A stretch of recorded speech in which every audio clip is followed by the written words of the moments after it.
प्यारे बच्चों, जैसा कि आप क्लास 11 में हैं, आपको नहीं समझ में आ रहा है कि हम तैयारी कैसे करें। आपका बेसिक बहुत वीक है, आप नहीं पढ़े अच्छा से, तो कोई चिंता नहीं है। आप देखिए, इस चैनल पे आ जाइए, आपको केमिस्ट्री के बेसिक से लेकर के इनलार्ज जेई एडवांस तक का कंसेप्ट को पढ़ाया जाएगा। आपका अगर बेसिक छूट गया है, आप एग्जाम के प्रिपरेशन से डर रहे, तब कुछ मत करिए, बस इस चैनल पे आप कंटिन्यूअस वीडियो को देखते रहिए, लाइक करते रहिए, सब्सक्राइब करते रहिए। देखिए, इससे पहले हम ना मॉडल ऑफ एटम पढ़ाए थे क्लास 11 का बेसिक। अगर आप जेई की भी तैयारी कर रहे हैं तो उसके लिए भी सबसे ज्यादा इंपॉर्टेंस है ये वीडियो। इसलिए बस सोचना समझना नहीं है, पेन और कॉपी उठाना है। जैसे जैसे हम फॉर्मूलाज बताते जाएंगे वैसे वैसे आपको टू द पॉइंट एकदम लिखते जाना है। बस आपको बेसिक समझने के लिए कहीं कोई प्रॉब्लम नहीं होगा, और जहां बेसिक स्ट्रांग हो जाएगा वहां सब चीज ठीक हो जाएगा। देखिए, लास्ट डे हम लोग पढ़े थे model of atom, different model of atom, ये अलग अलग मॉडल। पहले कौन सा मॉडल दिया था? थॉमसन। फिर कौन सा मॉडल दिया था? रदरफोर्ड। फिर कौन सा मॉडल पढ़े थे? बोर। देखिए, उसी मॉडल ऑफ एटम के टर्म में बीच में कोई टर्म्स आता है वेव। तो सवाल है कि वेव क्या है। जैसे आप अगर मोबाइल चला रहे तो किसके थ्रू चला रहे? रेडिएशन या वेव के थ्रू। हम बोल रहे हैं और आप सुन रहे हैं, तो कैसे सुन रहे हैं? वेव। तो what is wave? A particle that can be release by the oscillating and vibrating object. मतलब कंपन करती हुई वस्तु से एक ऐसा पार्टिकल रिलीज होता है जो क्रस्ट और ट्रफ बनाते हुए चलता है, यानी up down up down up down. और ये सिर्फ तभी रिलीज होगा जब कोई भी बॉडी ऑसिलेशन कर रहा है या कंपन कर रहा है, जिसको वाइब्रेशन बोलते हैं। देखिए, ये मीन पोजीशन है, और इस मीन पोजीशन से जितना मैक्सिमम हाइट तक कोई भी ट्रैवल करता है उसको हम लोग बोलते हैं क्रस्ट ऑफ ए वेव, और जितना मिनिमम हाइट तक कोई ट्रैवल करेगा उसको हम लोग बोलते हैं ट्रफ। और देखिए, मीन पोजीशन से लेकर के जो मैक्सिमम क्रस्ट है उसके बीच का जो डिस्टेंस आएगा, that is called the amplitude. इसी को हिंदी में बोलते हैं आयाम। क्या? आयाम। देखिए, दो क्रस्ट के बीच का जो डिस्टेंस है ये वेवलेंथ। क्या? वेवलेंथ, जिसको हम लोग बोलते हैं तरंग दैर्घ्य। और एक वेव कब कंप्लीट होता है? जब देखिए कोई वन क्रस्ट और वन ट्रफ हो, यानी यहां से स्टार्ट हुआ और यहां जाकर के एंड हो। एक बार अप गया, फिर मीन पोजीशन आया, फिर डाउन गया, फिर मीन पोजीशन आया। जैसे हम लोग पढ़े थे, वन ऑसिलेशन कब कंप्लीट होता है? झुलुआ। एक बार गया, फिर आया मीन पोजीशन, फिर गया, फिर आया, तब जाकर के कंप्लीट होता है वन। तो वैसे वन वेव कब कंप्लीट होगा? जब one crust plus one trough. और ये इस समय जितना ये डिस्टेंस ट्रैवल करता है उसी डिस्टेंस को हम लोग बोलते हैं wavelength. Total distance travel by A wave in one complete oscillation, that is called the wavelength. और देखिए, वन वेव ट्रैवल करने में जितना टाइम लगेगा इसको बोलते हैं टाइम पीरियड, और ये टाइम पीरियड हमेशा सेकेंड में होता है। और आपको इस चैनल में जितना अच्छा से समझाया जाएगा, आपको कहीं वीडियो नहीं। अब अगर ऑफलाइन भी क्लास करना चाहते हैं तो धनबाद में अवेलेबल है सेंटर, आप वहां आ सकते हैं। देखिए, इसी तरह से क्लासरूम में भी समझाया। देखिए, इसको टाइम पीरियड बोलते हैं। The total time taken by A wave in one complete oscillation, एक साइकिल पूरा करने में जितना समय लग गया वो कहलाता है टाइम पीरियड। और इसका यूनिट हमेशा याद रखना है कि सेकेंड में लेना है। किसमें? सेकेंड। तब आता है फ्रीक्वेंसी, किसको बोलते हैं? जिसको आवृत्ति बोलते हैं हिंदी में। नंबर ऑफ साइकिल और वेव दैट कंप्लीटेड पर सेकेंड, एक सेकेंड में कोई कितना बार रोटेट हो सकता है, कितना बार ये वेव बना सकता है, इसको बोलते हैं फ्रीक्वेंसी। यानी number of cycle that completed पर सेकेंड इज कॉल्ड फ्रीक्वेंसी। देखिए, इसी का अगर हम लोग भूल गए तो मैथमेटिकल डेफिनेशन लिख देंगे। What is frequency? It is the reciprocal of time period. सोचिए, कोई अगर एक वेव बनाने में 10 सेकेंड लगता है तो एक सेकेंड में कितना वेव बनाएगा? 1/10। यही हो गया फ्रीक्वेंसी। यानी फ्रीक्वेंसी का फॉर्मूला हमको क्या लेना है? 1 टाइम पीरियड, यानी पर सेकेंड यूनिट होगा। और इसी पर सेकेंड को हम क्या बोल सकते हैं? हर्ट्ज। क्या? हर्ट्ज। देखिए, नेक्स्ट हम लोग के पास क्या है? Wave number. What is wave number? It is the total number of a wave that form in a unit length. जैसे 1 मीटर डिस्टेंस ले या 1 सेंटीमीटर, इसमें जितना नंबर ऑफ वेव फॉर्म करेगा उस नंबर को बोलते हैं वेव। चलिए, वो अगर भूल गए तो मैथमेटिकल डेफिनेशन याद कर ले। It is the reciprocal of wavelength, यानी वेवलेंथ का जो रेसिप्रोकल होगा उसको हम लोग क्या बोलते हैं? वेव नंबर, जिसका यूनिट क्या होगा? पर सेंटीमीटर या पर मीटर। आपको वन शॉट में पूरा हम लोग एटॉमिक स्ट्रक्चर करवा देंगे, जितना न्यूमेरिकल्स उसका आता है सारा फॉर्मूला। देखिए नेक्स्ट क्या है, वेव नंबर के फॉर्म हम लोग रिलेशन पढ़े थे कि wave frequency is equal to C by lambda, यानी रिलेशन क्या मिल गया, frequency is equal to C. What is C? C is the velocity of light. और देखिए लाइट का वेलोसिटी हमेशा कितना लेना है, 3 into 10 to the power 8 metre per second या 3 into 10 to the power 10 centimetre per second, जो लाइट का वेलोसिटी है। तब देखिए इसका रिलेशन क्या आ गया, frequency is equal to C by lambda या सी न्यू बार। न्यू बार का मतलब वेव नंबर, क्या है, वेव नंबर। तो ये था वेव के टर्म में, यानी हमेशा याद रखना है क्या, एक रिश्ता है फ्रीक्वेंसी और वेवलेंथ में 36 का आंकड़ा है दोनों का। यानी अगर किसी का वेवलेंथ बड़ा होगा तो फ्रीक्वेंसी क्या होगा, छोटा होगा। यानी अगर वेवलेंथ छोटा होगा तो फ्रीक्वेंसी क्या होगा, बड़ा। यानी दोनों में सास बहू का रिश्ता, अगर ये बढ़ेगा तो ये घटेगा और ये घटेगा तो ये बढ़ेगा। एकदम तय कर लेना है कि अगर फ्रीक्वेंसी ज्यादा तो वेवलेंथ कम, वेवलेंथ ज्यादा तो फ्रीक्वेंसी कम। चलिए नेक्स्ट देखते हैं हम लोग कौन सा थ्योरी है। देखिए नेक्स्ट थ्योरी हम लोग के पास है प्लांक क्वांटम थ्योरी। ठीक है, देखिए फर्स्ट साइंटिस्ट बताया, जैसे हम लोग ये वेव छोड़ रहे हैं, मान लीजिए लाइट वेव छोड़ रहा है, बोल रहे हैं तो हम लोग वेव छोड़ रहे हैं, तो उसमें एनर्जी कितना है, how can you calculate the energy of a wave? हमको कैसे पता चलेगा उस वेव में कितना एनर्जी है? एक छोटा सा रिलेशन समझ लीजिए। सोचिए एक आदमी एक साइकिल चला रहा है, एक सेकेंड में 10 बार रोटेट कर रहा है, और एक आदमी वही साइकिल को एक सेकेंड में 20 बार रोटेट कर रहा है, तो कौन जल्दी थकेगा? जो 20 बार रोटेट कर रहा है। यानी पर सेकेंड में कोई भी जितना ज्यादा काम करता है उसके बॉडी से उतना एनर्जी रिलीज हो जाएगा, और पर सेकेंड में जो वेव काम करता है उसको हम लोग फ्रीक्वेंसी बोलते हैं। क्या? फ्रीक्वेंसी। यही बात देखिए समझाए। सबसे फर्स्ट क्या बोला कि energy of a wave release discontinuously. दुनिया का कोई भी वेव कंटिन्यूअस एनर्जी नहीं छोड़ सकता है, डिसकंटिन्यू। वो भी किस फॉर्म में? वेरी स्मॉल डिस्क्रीट पैकेट के फॉर्म, मतलब एक छोटा छोटा पैकेट बना करके एनर्जी छोड़ता है। कब वो एनर्जी छोड़ता है? When it change the direction. जैसे छत से अगर कोई नीचे गिर रहा है तो ऐसा नहीं कि रास्ते में एनर्जी छोड़ते जा रहा है, रास्ते में उसको लग रहा है सुपरमैन है, ही मैन है, स्पाइडरमैन, लेकिन जब वो जमीन से टकराता है it should loss their energy, चितरा जाता है बेचारा, उसको 4 आदमी मिलकर उठाता है। क्यों? क्योंकि सारा एनर्जी वहां लॉस कर गया। यानी when it change direction it can only exchange. तो वैसे बोला जब ये डायरेक्शन चेंज करता है तो एनर्जी रिलीज कर देता है as a form of invisible packet, छोटा छोटा पैकेट बना। उसी पैकेट को कहा गया क्वांटा। ये जो नाम हम लोग पढ़े ना क्वांटम, इसी पैकेट का नाम है क्वांटा। क्वांटा का प्लूरल मतलब बहुत सारा जब क्वांटा जमा होता है तो उसी का नाम है क्वांटम। ये सनलाइट के केस में उसको हम लोग क्या बोलते हैं? फोटोन। ये सिर्फ सनलाइट के केस में। किसमें? सनलाइट के केस में। देखिए तब ये सेकेंड पॉइंट हम लोग को क्या बताया? देखिए सेकेंड पॉइंट में दिया है energy of a wave directly proportional है फ्रीक्वेंसी का, यानी किसी के भी फ्रीक्वेंसी का एनर्जी जो होगा वो डायरेक्टली प्रोपोर्शनल, और वेवलेंथ का क्या होगा? Inversely proportional.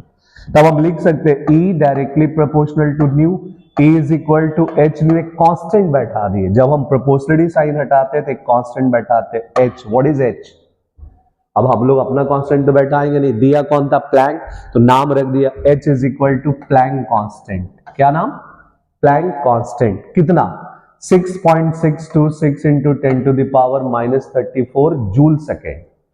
और इसी का जब स्मॉलर यूनिट में लेंगे तो 6.626 इंटू 10 टू द पावर -27 अर्ग सेकेंड। क्या? अर्ग सेकेंड। ध्यान रखना है ये।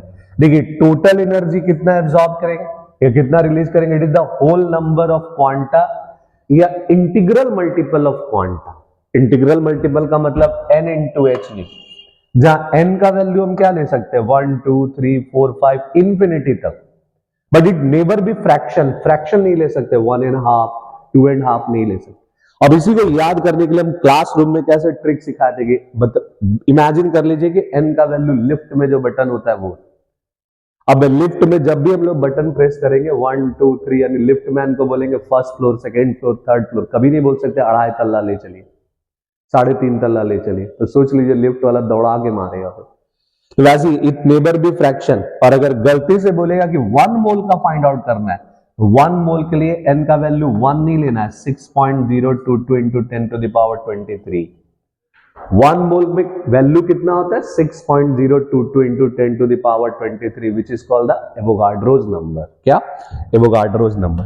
तब देखिए नेक्स्ट हम लोग को पढ़ना है, न्यूमेरिकल्स आएगा, बोलेगा ratio of energy find out करना है।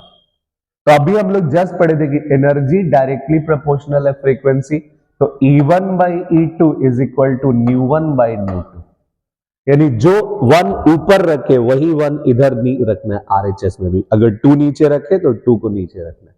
लेकिन वेवलेंथ के टर्म में ये उल्टा है, एनर्जी इनवर्सली प्रोपोर्शनल है वेवलेंथ, तो E1 अगर ऊपर है तो देखिए लेमडा 2 ऊपर है, E2 नीचे रखे तो लेमडा 1 नीचे रखे, दैट इज इनवर्सली प्रोपोर्शनल, यानी E1 by E2 is equal to lambda 2 by lambda 1। ये किस टर्म में? एनर्जी के टर्म। देखिए कभी कभी जब आप न्यूमेरिकल्स बनाएंगे ना तो एक प्रॉब्लम आएगा कि वॉट दे देगा, वॉट दिया यूनिट होता है पावर का, इन्हें कि वॉट लगा दिए, वो वॉट नहीं, what is the unit of power? Power का मतलब energy consume per unit time. जैसे देखिए energy consume per unit time, यानी कोई भी चीज 1 सेकेंड में कितना एनर्जी रिलीज कर रहा है या कितना एब्जॉर्ब कर रहा है, उसको हम लोग रिप्रेजेंट करते हैं वॉट। जैसे कोई बोलता है 100 वाट का बल्ब है, इसका मतलब वो 100 जूल एनर्जी रिलीज कर सकता है पर सेकेंड। कोई बोले 60 वाट का बल्ब है, इसका मतलब 60 जूल एनर्जी रिलीज कर सकता है पर सेकेंड में। तो ये एकदम न्यूमेरिकल्स में याद रखना है आपको कि वॉट का मतलब वॉट नहीं लेना है, वो ई का वैल्यू है 100 जूल पर सेकेंड। तब देखिए नेक्स्ट टॉपिक हम लोग के पास क्या आता है? Photo electric effect. देखिए मोटा मोटी समझ लेते हैं, हम लोग को उतना डीप जरूरत पड़ेगा नहीं न्यूमेरिकल्स बनाने में। जब किसी मेटल के सरफेस पे लाइट का रेडिएशन पड़ता है तो उसमें जो सबसे लूजली बॉन्डेड इलेक्ट्रॉन है वो जंप कर जाता है। तो आखिर इलेक्ट्रॉन को कौन जंप करे? लाइट, इसलिए इसका नाम रखा गया photoelectric. The process of ejection of electron by light और radiation is called the photoelectric. और जो ये इलेक्ट्रॉन जंप करके बाहर निकला है उस इलेक्ट्रॉन का नाम है फोटो इलेक्ट्रॉन। क्या नाम है? फोटो। सोचिए हम इसको एनर्जी कितना दिए, गिवन एनर्जी E, कितना दिए? E। ये जाके टकराया, एनर्जी बॉन्ड तोड़ने में एनर्जी खर्च हो गया, कितना खर्च हो गया? Threshold energy. जो रेस्ट बच गया वही कहलाता है kinetic energy of photo electron. तो जो पिक्चर कोई देखने गया 500 का नोट लेकर के, 200 टिकट का दाम है, तो जैसे ही वो टिकट काउंटर गया 200 दिया, अब उसके पास रेस्ट कितना बचेगा? 300। वही 300 कहलाता है क्या? Kinetic energy of photo electron. मतलब इस पिक्चर हॉल के गेट को इंटर करने के लिए हमको जितना मिनिमम एनर्जी चाहिए वो है थ्रेशोल्ड। कितना? थ्रेशोल्ड। कम से कम हमको कितना एनर्जी चाहिए? मिनिमम जितना चाहिए, that is called the threshold energy. इसी को क्या बोलते हैं? Work function. क्या? Work function. तो ये ध्यान रखना है। तब देखिए अगर हमसे न्यूमेरिकल में बोले थ्रेशोल्ड एनर्जी निकालना है या वर्क फंक्शन निकालना है तो फॉर्मूला क्या होगा? H nu naught is equal to H C by lambda naught. देखिए energy directly proportional frequency, inversely proportional to wavelength. हम लिख सकते हैं E naught is equal to H nu naught या H C by lambda naught. देखिए अगर हमको kinetic energy निकालने बोल दे फोटो इलेक्ट्रॉन का, तो गिवन एनर्जी माइनस थ्रेशोल्ड, मतलब जितना एनर्जी हम दिए, जितना खर्च हो गया माइनस कर देंगे, we should be find out the rest energy, और उसी रेस्ट एनर्जी को हम लोग बोलते हैं क्या? Kinetic energy. ये store energy of photoelectron की, फोटो इलेक्ट्रॉन के पास कितना एनर्जी स्टोर है। तब देखिए नेक्स्ट, जरूरी नहीं कि आपको E दिया रहेगा, हो सकता है फ्रीक्वेंसी के टर्म में न्यूमेरिकल हो, तो kinetic energy is equal to H nu minus nu naught, ये ब्रैकेट में ले लेना है। देखिए वेवलेंथ के टर्म में भी दे सकता है, तो kinetic energy is equal to H C बाहर में लेना है, H B C B. What is H? Planck constant. What is C? Velocity of light. देखिए नेक्स्ट क्या होगा? 1 by lambda minus 1 by lambda naught. और अगर काइनेटिक एनर्जी का पहले से हम लोग फॉर्मूला क्या पढ़ के रखते हैं? 1/2 mv square. What is m? m is the mass of electron, v is the velocity of electron. तो कभी कभी न्यूमेरिकल में वेलोसिटी निकालने बोलेगा, तो वेलोसिटी क्या दे सकते हैं? √2 into kinetic energy by m। और अगर इलेक्ट्रॉन देगा तो इलेक्ट्रॉन का मास नहीं देगा, खुद से पुटअप करना है, 9.1 into 10 to the power -31 kg। कभी कभी ये दर्द देता है कि काइनेटिक एनर्जी का यूनिट इलेक्ट्रॉन वोल्ट में दे देगा, तो ध्यान रखना है कि 1 इलेक्ट्रॉन वोल्ट बराबर 1.602 into 10 to the power -19 joule, यानी 1.6 ले सकते हैं।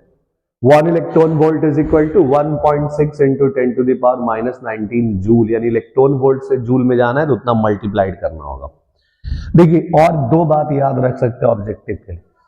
देखिए number of photo electron ejected, कितना इलेक्ट्रॉन बाहर निकल रहा है, वो डिपेंड करता है इंटेंसिटी ऑफ लाइट पे, कि लाइट का कौन सा इंटेंसिटी पड़ रहा है। That intensity can represent the number of photo electron ejected. देखिए दूसरा, kinetic energy of photo electron किस पे डिपेंड करता है, गिवन एनर्जी। जैसे सोचिए उसी पिक्चर देखने के लिए अगर हम 1000 रुपया लेके जाते हैं, 200 टिकट का दाम, तो मेरे पास रेस्ट कितना बचता, 800। लेकिन सोचिए 200 टिकट का दाम है और 200 लेके गए, तो रेस्ट कितना बचेगा, लड्डू, जीरो। दैट मीन्स वहां काइनेटिक एनर्जी क्या होगा, जीरो। जीरो का मतलब है इलेक्ट्रॉन जंप ही नहीं कर रहा, तो उसका वेलोसिटी भी कितना हो जाएगा, जीरो। ये सब एकदम न्यूमेरिकल्स में ध्यान रखना है कि अगर वेलोसिटी जीरो बोल रहा है तो वेलोसिटी नहीं बताना चाह रहा है, that's kinetic energy is zero. और अगर काइनेटिक एनर्जी जीरो हो गया तो न्यू बराबर न्यू नॉट या ई बराबर ई नॉट, जितना हम एनर्जी दिए उतना खर्च हो गया, जितना एनर्जी दिए उतना खर्च हो गया। तब देखिए नेक्स्ट हम लोग के पास क्या है, बोर एटॉमिक मॉडल। देखिए बोर मॉडल तो हम लोग पढ़ लिए, तो उसमें इंपॉर्टेंट फॉर्मूलाज क्या है। देखिए पहला formula, total number of electron orbit में निकालना है। किसी भी ऑर्बिट में अगर नंबर ऑफ इलेक्ट्रॉन निकालना है तो उसके लिए फॉर्मूला क्या है, 2n square. 2n square, n square का मतलब होता है नंबर ऑफ ऑर्बिटल, और जितना ऑर्बिटल होगा उससे दुगना इलेक्ट्रॉन होगा। एक क्लॉक एक एंटी क्लॉक। तो फर्स्ट ऑर्बिट 10 का वैल्यू 1 पुट कर दीजिए, सेकंड ऑर्बिट 10 का वैल्यू 2 पुट कर दीजिए। नेक्स्ट देखिए एंगुलर मोमेंटम अगर हमको बोले ऑर्बिट में निकालना है, जिसको ओमेगा से रिप्रेजेंट करते हैं, तो फॉर्मूला क्या लेना है, NH/2 पाई, और MVR तो हम लोग पहले से जानते हैं, फिजिक्स के टर्म में फॉर्मूला पढ़े होंगे, M into V into R is the omega, यानी एंगुलर मोमेंटम। इसी को केमिस्ट्री में कैसे निकालना है, N इंटू H/2 पाई। जैसे अगर हमसे फर्स्ट ऑर्बिट का बोलेगा, N का वैल्यू 1 पुट कर देंगे, 1H/2 पाई। सेकेंड ऑर्बिट बोलेगा तो 2H/2 पाई, जो कैंसिल होके बचेगा H/पाई। इसलिए n का वैल्यू 1 2 3, बस याद रखना है, नेवर भी फ्रैक्शन, फ्रैक्शन नहीं ले सकते कभी भी। देखिए इसी में हम लोग को नेक्स्ट फॉर्मूला पढ़ना है, रेडियस निकालने बोल सकता है। तो what is the formula of radius. देखिए रेडियस के लिए कभी भी याद रखना है कि फॉर्मूला क्या है, Rn is equal to 0.529 angstrom. 0.53 भी ले लेते हैं, लेकिन एग्जैक्ट है 0.529 angstrom n square by Z. और अगर हम एंगस्ट्रम हटाएंगे तो ध्यान रखना है कि 1 angstrom is equal to 10 to the power -10 metre, यानी 0.529 angstrom n square by Z square.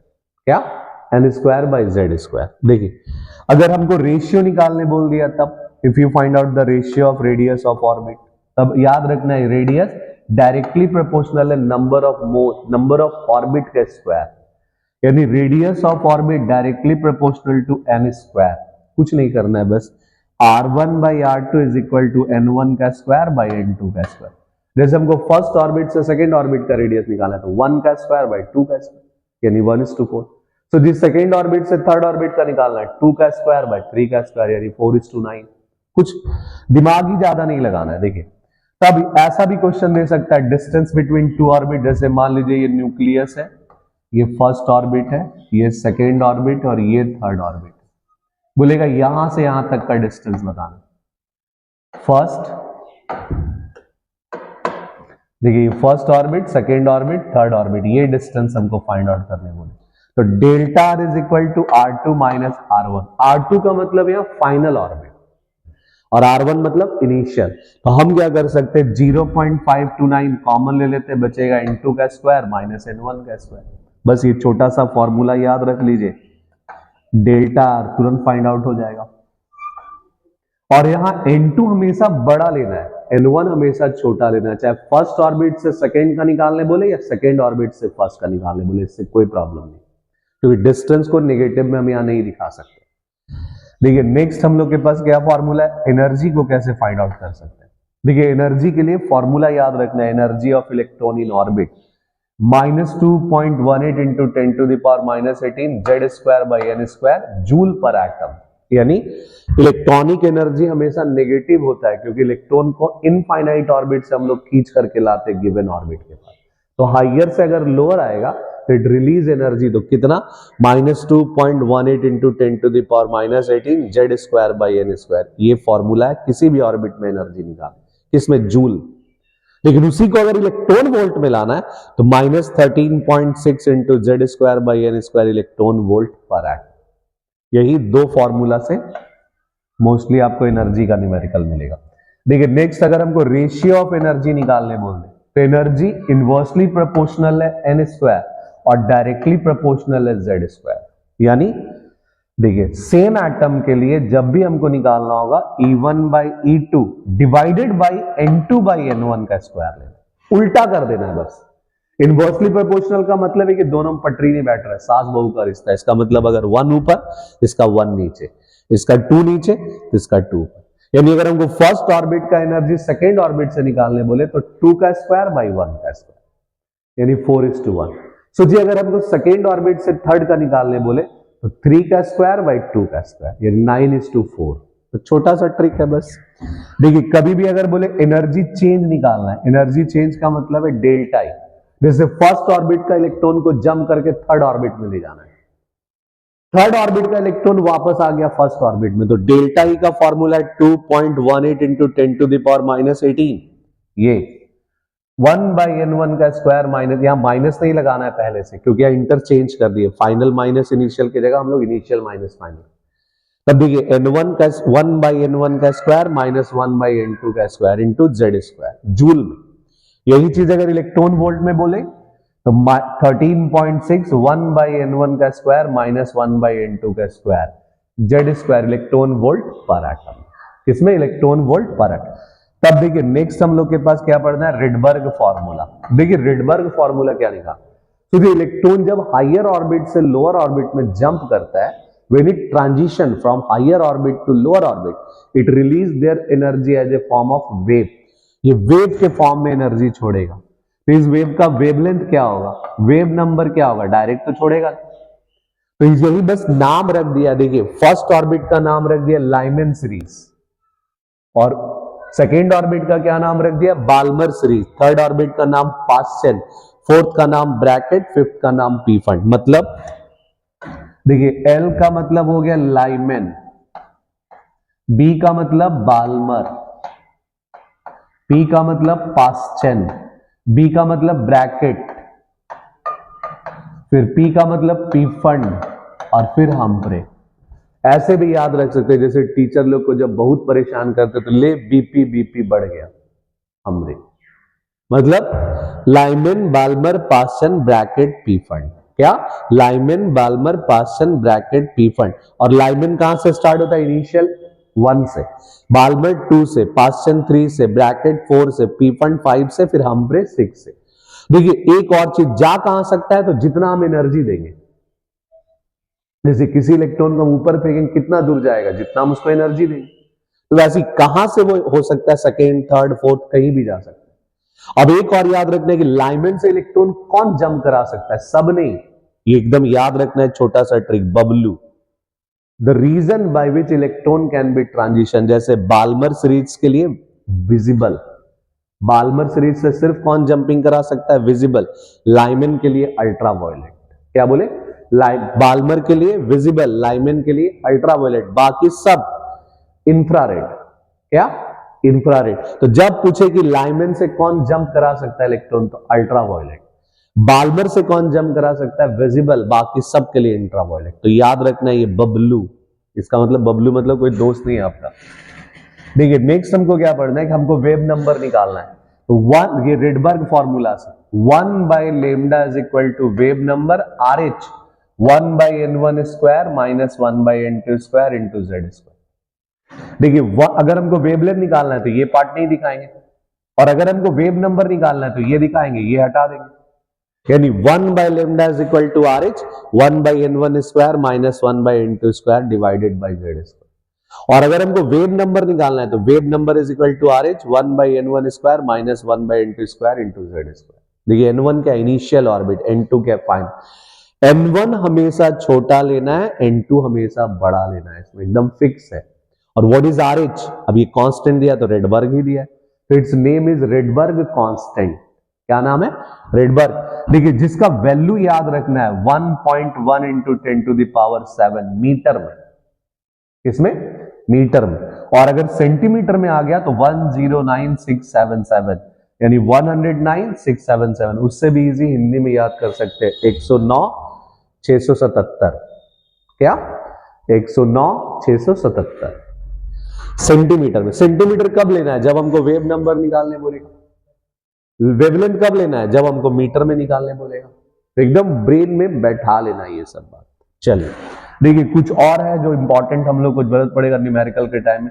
अगर बोलेगा वेवलेंथ या वेव नंबर फर्स्ट लाइन का निकालना है तो n1 फिक्स है, ये सीरीज का बात।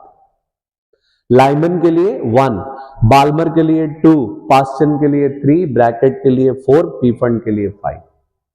लेकिन देखिए n2 क्या लेना है हमेशा याद रखना है। फर्स्ट लाइन मतलब पड़ोसी, तो n1 प्लस 1।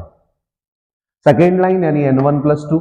सोचिए लास्ट लाइन कहां से आएगा? कौन जाना? इन्फिनिटिव से, तो n2 बराबर इन्फिनिटिव लेना है। लास्ट लाइन कहां से आएगा? इन्फिनिटिव। कभी कभी देखिए एग्जाम में क्वेश्चन दिया रहेगा लॉन्गेस्ट वेवलेंथ के लिए निकालना है, तब n2 क्या लेना है? n1 plus. देखिए लॉन्गेस्ट वेवलेंथ तभी होगा जब एनर्जी मिनिमम होगा। तो सोचिए सबसे कम चोट किसी को कब लगे? जब वो नियरेस्ट से गिरेगा तब। सेकेंड ऑर्बिट वाला फर्स्ट में गिर के रुक गया, थर्ड ऑर्बिट वाला सेकेंड में गिर के रुक गया। यानी एकदम हमेशा याद रख लेना है n2 इस समय कितना लेना है? n1 plus 1। और सबसे शॉर्टेस्ट वेवलेंथ तभी होगा जब मैक्सिमम एनर्जी या फ्रीक्वेंसी।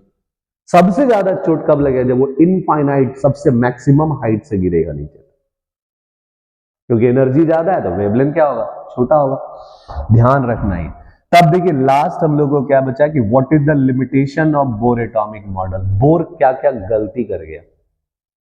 देखिए सबसे पहला गलती कि बोर को हम लोग ऐसे याद रखते हैं हाइड्रोजन लविंग मॉडल। ये जो भी काम किया सिर्फ हाइड्रोजन के लिए, या तो it this only obey by the hydrogen और hydrogen like atom that contain only 1 electron, जिसके पास सिर्फ एक ही इलेक्ट्रॉन है। जैसे देखिए हाइड्रोजन He+, Li2+, Be3+, ऐसा कोई भी एटम ले सकते हैं विच कंटेन ओनली 1 इलेक्ट्रॉन। चलेगा, सब ठीक ठाक। देखिए इट कैन नॉट एक्सप्लेन या this theory can not obey by the multi electron atom, जिसमें एक से ज्यादा इलेक्ट्रॉन, जैसे हीलियम कभी फॉलो नहीं करे, या जिसमें इलेक्ट्रॉन है ये नहीं है जैसे H+, 0 इलेक्ट्रॉन है, फॉलो नहीं करे, क्योंकि इलेक्ट्रॉन में एनर्जी कौन लेगा जब इलेक्ट्रॉन ही नहीं है। तो ध्यान रखना। देखिए ये क्या एक्सप्लेन नहीं कर पाया। बोर के अकॉर्डिंग हम क्या बताए थे कि इलेक्ट्रॉन रिवॉल्व कर रहा है फिक्स सर्कुलर पाथ में, और उस सर्कुलर पाथ को हम लोग बोलते हैं ऑर्बिट। बोर बोला डेफिनेट एनर्जी, डेफिनेट मतलब फर्स्ट ऑर्बिट के बाद सेकेंड ही आएगा। जैसे कोई अगर सोचिए राजधानी ट्रेन से वो यहां से दिल्ली ट्रेवल कर रहा है, तो 5 स्टेशन में दिल्ली पहुंच गया तो उसको लग रहा है कि 5 ही स्टेशन है धनबाद और दिल्ली के बीच में। लेकिन अगर गलती से किसी ने लोकल ट्रेन में गया तब पता चला कि ऐसा बहुत सा स्टेशन है, छोटा मोना, बड़ा मोना, कालू बतान, ऐसा नंबर ऑफ स्टेशन है गोमो, तब जाकर के हम लोग दिल्ली पहुंचे।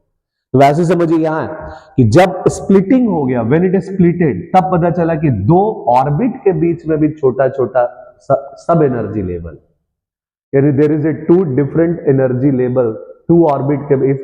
देखिए जब splitting of the spectrum line हुआ तब पता चला कि क्या 2 ऑर्बिट के बीच में भी नंबर ऑफ फाइन लाइन का स्पेक्ट्रम बनता है, जिसको हम लोग सब सेल बोले, ये सब एनर्जी लेवल। वो तो बताया ही नहीं। जब कब पता चला? जब हम इलेक्ट्रिक फील्ड और मैग्नेटिक फील्ड में डाले, उसी का नाम रखा ये स्टार्क इफेक्ट और Zeeman effect. So it can not explain the, देखिए प्रेजेंस ऑफ सबसेल और सब एनर्जी लेवल। ये नहीं बताया कि सबसेल भी होगा, इसके अकॉर्डिंग KLMN सिर्फ सेल है। अब बोला 2 सेल के बीच में कुछ भी नहीं, लेकिन जब नंबर ऑफ पार्ट आया तब पता चला there is a number of subshell और सब एनर्जी लेवल। उसके बीच में फाइन लाइन प्रोड्यूस हो रहा है, और अगर फाइन लाइन प्रोड्यूस हो रहा है, फाइन का मतलब छोटा छोटा लाइन, तो इसका मतलब there is a something middle energy level, उसके बीच भी एनर्जी लेवल होगा, जिसका नाम SPDF। देखिए तब देखिए नेक्स्ट क्या आया, do not explain the dual nature of electron. Dual nature के बारे में तो बात ही नहीं कर पाया।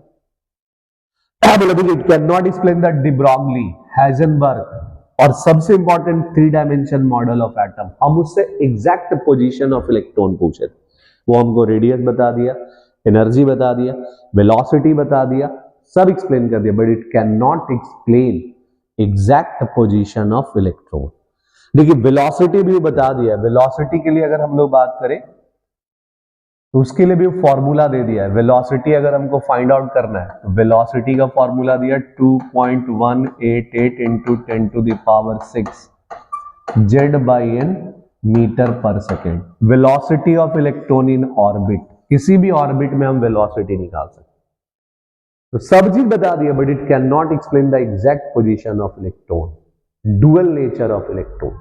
अभी तक हम जितना थ्योरी पढ़े थे सिर्फ एक नेचर से पढ़ रहे थे, वो कौन था? Wave nature. कौन? Wave nature. तब हम लोग पढ़े थे डिब्रॉगली, या वहीं से स्टार्ट हो गया एटॉमिक स्ट्रक्चर का पार्ट 2, कि अब तक हम लोग इलेक्ट्रॉन के एक ही कैरेक्टर का देख रहे हैं, सिक्के के एक पहलू। जैसे आपका रिजल्ट सब देखता है लेकिन मेहनत कोई नहीं देखता है, सिक्के के दूसरा पहलू। तो वैसे अब तक हम लोग सिर्फ इसका वेव नेचर के बारे में पढ़ रहे थे। अब नेक्स्ट वीडियो में हम लोग इसका डुअल नेचर के बारे में पढ़ेंगे, जिसमें आएगा डिब्रॉगली, हाइजेनबर्ग, और उससे भी इंपॉर्टेंट टॉपिक होता है क्वांटम नंबर्स और कॉन्फ़िगरेशंस। तो मिलते हैं हम लोग नेक्स्ट वीडियो में, और जितना भी हम इंपॉर्टेंट फॉर्मूला लिखा है सब पेन कॉपी बढ़िया से एकदम नोट्स बनाइए, ताकि आपको प्रॉब्लम नहीं हो, हम ऑब्जेक्टिव भी करवा देंगे फिर सबका। चलिए नेक्स्ट